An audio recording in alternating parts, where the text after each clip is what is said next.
Hope for Anxiety and OCD, episode 65. If you're new to the show, I'm your host, Carrie Bach, and we are all about reducing shame, increasing hope, and developing healthier connections with God and others.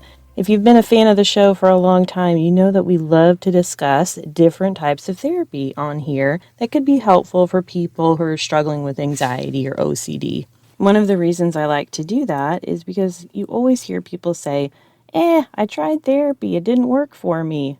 Did therapy not work because it wasn't the right modality for you? Did therapy not work because you didn't have a great relationship with your therapist? There are so many variables there that we could dissect. Today on the show, we are talking with Ingrid Ord, who is a therapist and author of Act with Faith. ACT is the type of therapy that we're going to be talking about today, and that stands for Acceptance and Commitment Therapy, if you want the long name. This wasn't a therapy that I particularly knew a lot about, so it was interesting to learn from Ingrid, and I know it's a therapy that's being incorporated more and more in OCD treatment. I hope you enjoy this interview. Ingrid, I really believe that therapists choose modalities, like types of therapy that align with them personally and professionally. So I'm curious in how did you become so interested in acceptance and commitment therapy, also referred to as ACT? I've been working for a number of years, right? And the modality that I was in before I went to CBT and REBT was client-centered therapy, which fitted me very well. REBT, rational emotive behavior therapy, and it can be quite very proactive, and I found that quite hard. And then I found ACT, and suddenly there was a therapy that did all of the things that I'd been training up until that point, but allowed a much softer, gentler approach to actually being in the client's space and not pulling them into your space. The REBT is pretty confrontational. It's very confrontational, and you have your disputations. It works really good with male lawyers. Certain populations might be necessary. Certain populations. The thing with ACT is that it seems to work at the cold front. It's one of the few therapies I found that when the patient or the client actually needs it, it works for them. Okay. So tell us a little bit about what ACT therapy entails. Well, very much as the name says, within the acceptance part, it's about willingly accepting that we have experiences that we don't want and going into the experience and being with it, because these experiences invariably tell us something very important about our values. If I'm anxious about something, it's probably because it's something that there's something in there that's very important to me. So if I'm anxious about meeting someone, it could be that it's very important to me to make a good impression on this person. And why is it important to me? Maybe I'm envisaging a future relationship or a job or something like that. It's important to be within the experience itself. It's tempting to not want to be there and to distract ourselves and to do all the denial stuff. And so the link between accepting what we've got in the moment, committing ourselves to taking action that will take us in the direction of our values, never mind what's going on, was very attractive to me. So there's a sense of I'm accepting that I have anxiety about maybe going to a job interview because I want to look good or I really want a new job. But even though I'm anxious, I'm still going to work through that to the point where I'm committed to saying I'm still going to put myself out there for this opportunity. I'm still going to go to the interview and show up and do the best that I can do. Yes. So you take public speaking as a common problem with many people. Often, I've seen this done in workshops, and I do it myself, is to acknowledge to the people there how anxious I am, but I'm here because this is very important to me. Putting this across is a very important thing, and so I brought my anxiety with me, and I'm doing it anyway. That's good. I imagine that what you've seen is that it can really help people with anxiety work through avoidance, because avoidance really feeds that cycle of anxiety and makes everything worse. Oh, yes. I have a very dear friend in the ACT community, Robin Walser, and she showed me in one of the first workshops, it's a series of concentric circles where right in the beginning of the circle is what you are not wanting. And then the next circle will be what you do to avoid it.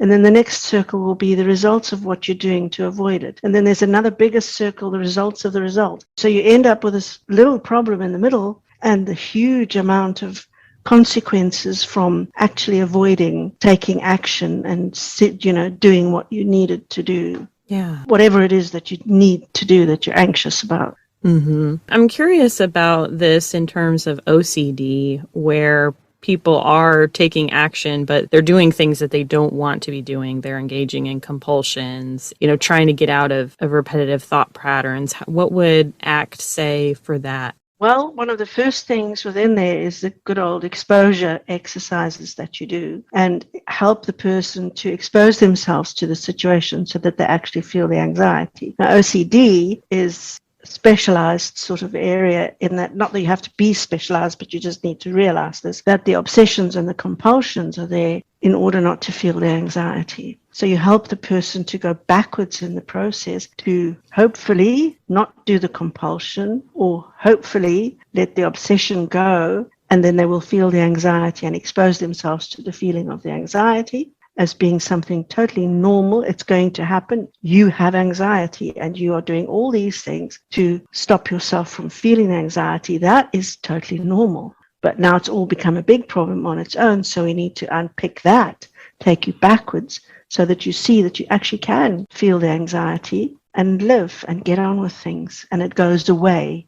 And this always amazes me, is how people are so amazed that it goes away, that you will stop thinking about this. It will go away if you just stop listening to it or arguing with it. Right. And I think sometimes in OCD treatment, that first step is really developing an awareness of how this plays out in a person's life, and then being able to separate, like, I am not my OCD, like I am dealing with OCD. Oh, yes. But it's not my character. I may be having these obsessions about hurting someone, but that's not really my value system. My value system is in loving people and caring for people, and that's been shown through their behavior. Yes, absolutely. And it's strange that you should mention that about, not me and my value system, because very often that is a factor within OCD, is that things are occurring, obsessions, compulsions that are totally in opposition to what their value systems are, which of course creates an immense amount of guilt and shame and so on. And to actually help the person to understand that because it's in your value system, that's why you have these. The very fact that you're so afraid of that means you're going to have the obsessions and the compulsions. Yeah. And we've talked about this before on the show, I think in relationship to scrupulosity, that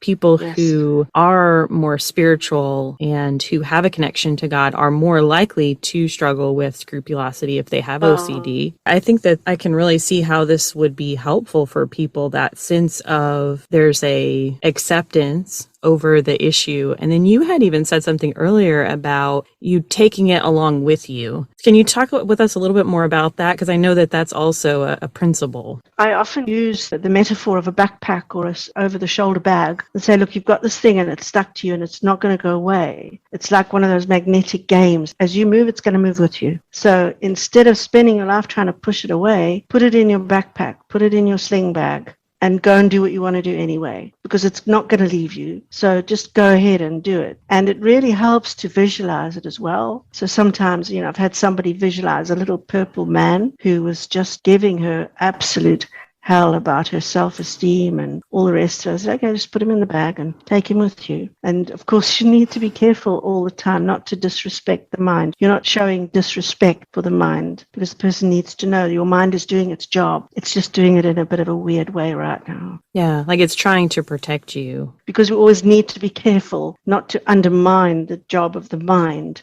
and get the person to feel that their mind is somehow defective.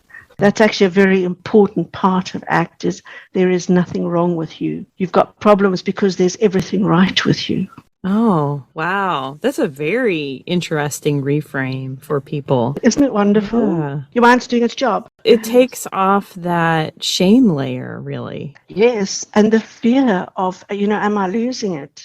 Yes. I always joke that the least funny joke ever is of all the things I've lost in life, I miss my mind the most. I'm curious for you, how does ACT therapy align with faith in God and biblical teaching? Actually, it's a very close fit because the sitting with the thing I'm trying to avoid and actually sitting with it and willingly accepting it is much easier as a Christian because I have got the added strength of grace. Without being a Christian, I willingly accept that struggling against this thing is just going to make me worse, but because that's just pure straight logic. And I learn it through experience, and that's how it works. But now that I'm a Christian, I can know that all things work together for the good of those who love the Lord. And so whatever I'm experiencing is somehow going to work towards my good. And if I am in it and with it and thinking about God's promises, what he has promised me here, it increases my faith. Yeah, like everything being purposeful. I think one thing as Christians that we fight against sometimes is, okay, God, why am I going through this? Like, can you just please take it away so that I don't have to deal with it anymore because it's uncomfortable and it's painful and I know that you have the power to do that. And instead of, like you were saying, really leaning in and saying, okay, there must be some purpose that this experience is here. And God Yes. has allowed it in my life for some reason or another. Maybe it's to help somebody down the road that's going to be going through a similar experience. Maybe it's to grow my character internally. And I could see how this therapy could help you lean into that. Sometimes it's to help me to learn something that I really need to learn. Like recently, I'll tell you at the end, but we've been living on a boat. And I tend to live in my head, but you can't when you're on a boat. And I've seen so many beautiful things and outside that I wouldn't have been part of because I would have been busy in my head. Yeah. I know for me right now, one thing I'm dealing with is some chronic back pain related to my pregnancy. And it's taught me so much about a lot of different things, but really relying on God, understanding my own limitations, having compassion for my clients that have chronic pain. I think that, it's not over yet. So I think there's probably still more things that I will learn or somehow will grow from this experience of going through it. But it is hard when you're in the middle of it to accept, it's like I can take my back pain with me to exercise and recognize that I don't feel like exercising because I'm in pain, but when I start to do the stretching and the yoga and the things that I know that are going to be good for me and the core exercises, I do start to feel better. And I know that what I'm doing is not exacerbating anything. It's trying to help the other muscles support my back and so forth. So I can definitely see that in kind of what we're talking about today. And would you say that it would then help you with empathy with chronic pain patients who sometimes seem to be quite childish? It helps to have empathy with that, to say, I know it feels really, really, really hard. Sure. Have you seen, in terms of biblical characters that you've studied, ways that maybe they've accepted a situation and then acted based on it? Yeah. One thing that means a lot to me is the 3 Hebrew children, Shadrach, Meshach, and Abednego, who were being thrown in the fire. And they said to, I think it was Nebuchadnezzar, that our God can save us from the fire, but even if he doesn't, we still won't worship you. And that's meant a lot to me. Yeah. There have been a few occasions in my life where, you're up against it and it's like, do this or else. And even if God doesn't save me. So that's one. And the other one really is Job. Even though he slays me, yet will I trust him. Yeah. I struggle to get through this without getting emotional.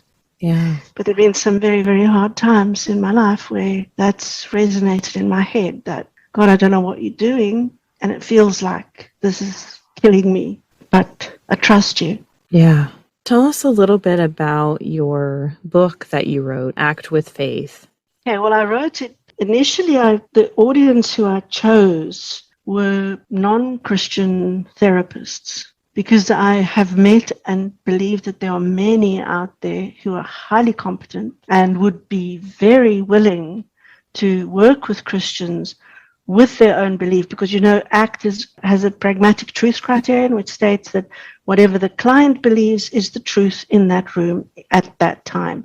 So even with a non-Christian therapist, Christian clients' truths are what's important. So I thought I'd put it out there what a Christian's truths are. And in terms of the 6 ACT processes, or the 6 major processes which are outlined in ACT, so that therapists could relate process by process to various aspects of what Christians believe. And I also wanted to give them aids for their Christian clients. So I put in a whole lot of appendices, which a client hand out. But if there's something they don't understand, like grace, they can hand it to their clients, and their clients can see how it relates to the whole ACT process. Yeah, I like that a lot. Is that who has been resonating with the book, or have there been other people as well that have picked up on it? Maybe clients that have read it and resonated with it, or Christian therapists? I'm quite astounded, actually, at the wide range of people, because many clients have resonated with it. And people who are not Christians, people have come to me to say, how can we adapt this for Muslim clients? And I try to help and explain to them that the way I work is to say,